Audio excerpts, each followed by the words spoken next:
थोड़ी और felicitations. Now I would like to call Shri Suman College to please come up on stage for the felicitation. और अगला नाम लेना चाहूंगी Mr. संजीव वत्स जी का, जो हमारे साथ यहाँ मौजूद हैं. Can I please have you on stage? Shri Sanjeev Vatsa ji to please come up on stage. एक बार जोरदार तालियां श्री वत्स जी के लिए.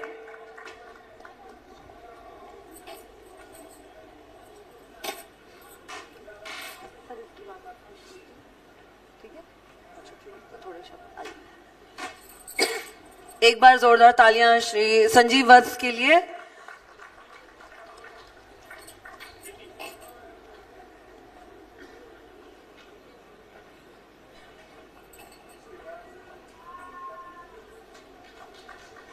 थैंक यू, बहुत बहुत धन्यवाद.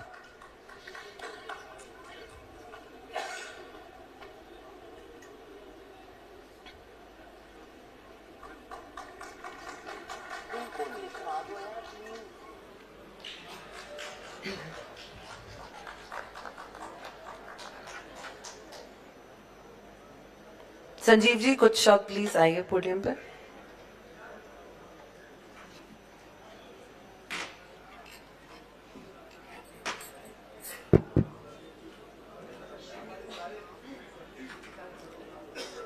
एक बार मेरे साथ बोलेंगे, भारत माता की.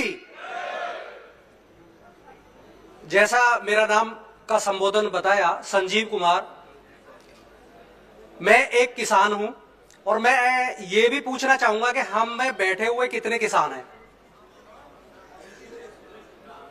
धन्यवाद. यानी मुझे कुछ आनंद आएगा कि आपसे मैं बात कर पाऊं और मेरी बात आप सब तक पहुंचे.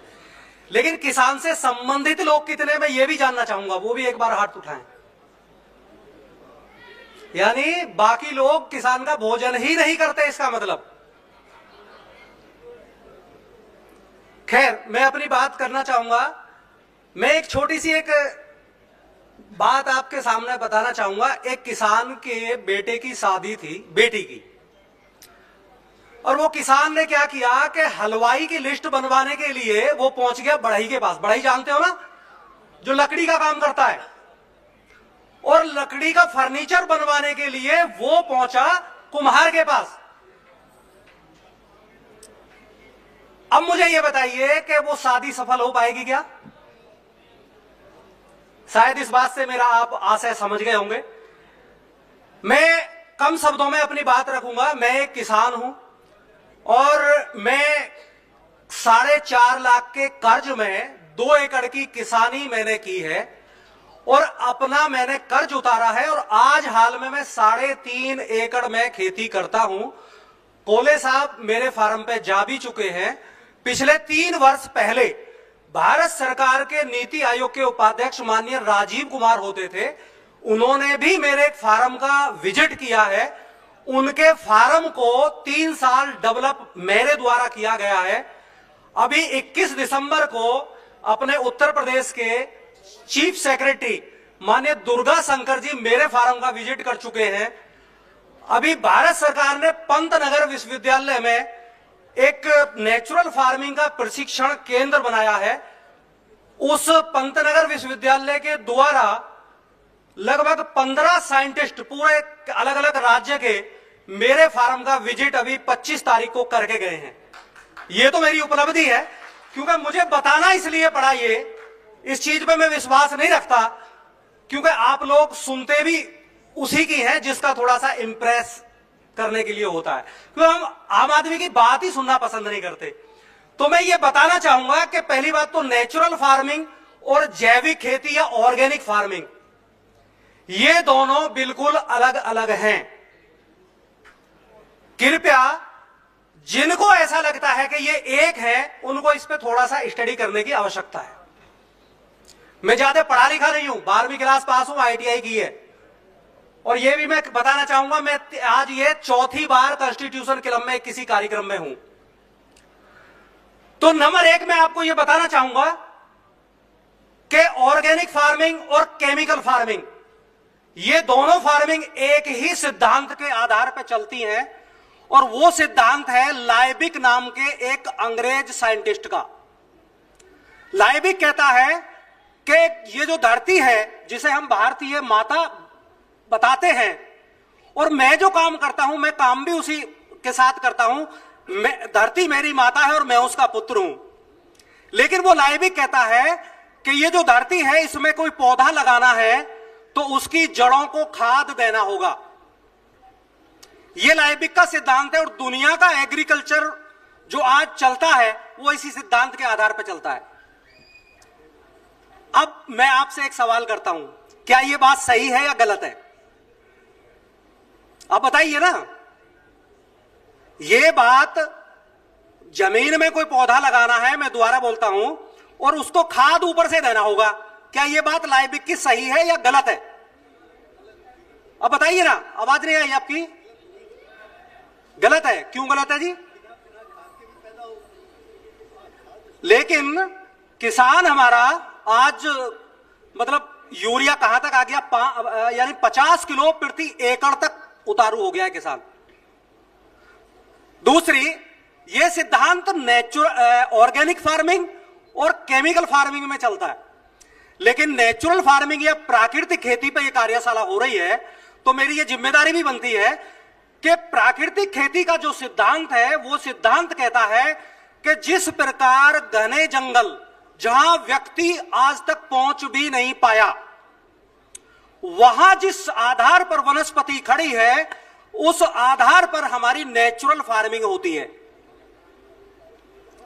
अब आपका सवाल यह होगा, साइंटिस्टों का भी यह सवाल होता है, और अभी मेरे ख्याल से कोई वक्तागण कह रहे थे कि आईसीआर मानता है। आईसीआर नेचुरल फार्मिंग को नहीं मानता। पीएमओ को रिपोर्ट भी दी है कि भूखा मर जाएगा, लेकिन मुझे 12 साल का अनुभव है, और मैं ये इस मंच के द्वारा दावे के साथ आपको समझाने का प्रयास करता हूं। अज्ञान है वो लोग। मैं अकेला किसान 3.5 एकड़ की खेती करता हूं, और अपने खेत में मैं कैसे करता हूं वो चीज मैं बताना चाहूंगा कि सबसे पहले मैंने अपने रसोई की लिस्ट बनाई कि मैं अपनी रसोई में क्या क्या खाता हूं। मेरी रसोई में खर्च होने वाली 85% चीजें मैं अपने खेत से निकालता हूं। पहले यही होता था वक्त से। क्या वो मेरी इनकम नहीं है? अब इससे क्या हुआ, इससे एक अलग तरह का काम हो गया कि जो नेचुरल फार्मिंग करने से पहले मेरे घर का मेडिकल का खर्चा होता था वो एकदम जीरो आ गया। जो इन दोनों प्रॉफिटों को साइंटिस्ट नहीं समझते, क्योंकि कहीं ना कहीं वो कॉर्पोरेट के शिकंजे में है। वो ज्यादा उस चीज पे मैं नहीं जाऊंगा। तो कुल मिला के मैं व्यावसायिक रूप से गन्ना और हल्दी करता हूं, मोटे राज भी करता हूं, रागी करता हूं, सावा करता हूं, कंगनी करता हूं। और साहब मैं ये भी बताना चाहूंगा, क्योंकि मुझे किसान से जुड़े हुए कुछ नेतागण भी मेरे सामने बैठे हैं, तो सही मायने में अगर आपको किसान का आंदोलन करना है तो मैं ये आग्रह करूंगा, मैं हाथ जोड़कर नम्र निवेदन करूंगा कि एक बार निसुरखा आप आके जरूर समझने का प्रयास करिए। अगर मैं गलत करता हूं तो मुझे बताइए कि मैं क्या करूं। दूसरी चीज, जब मैं खेती में आया 2 एकड़ के साथ, मेरे पास खुरपा और दराती भी नहीं थी। और ऐसा करने के बाद मतलब भगवान ने यह शायद ठीक किया कि मेरी जेब में अगर 10 का नोट होता तो शायद मैं जहर की पुड़िया खरीदता, लेकिन ईश्वर ने वो 10 का नोट ही मेरी जेब में नहीं दिया, इसलिए शायद मैं आप सब लोगों के बीच में हूं। केमिकल फार्मिंग 1 साल की और 2 साल 2.5 साल मैंने जैविक खेती की। और जैविक खेती अगर आप करना चाह रहे हैं, मैं खुले मन से कहता हूं कि बिल्कुल ना करें भाई साहब, इससे अच्छा है केमिकल फार्मिंग करते रहें। यह बड़ी स्पष्ट बात है। अगर आपको अपने आप में अपने परिवार को समृद्धि लानी है तो प्राकृतिक खेती करें। अब कैसे करें ये आप समझिए। अब नेचुरल फार्मिंग क्या कहती है कि पौधे को किसी भी खाद की उसकी जड़ों को आवश्यकता नहीं है। अब सवाल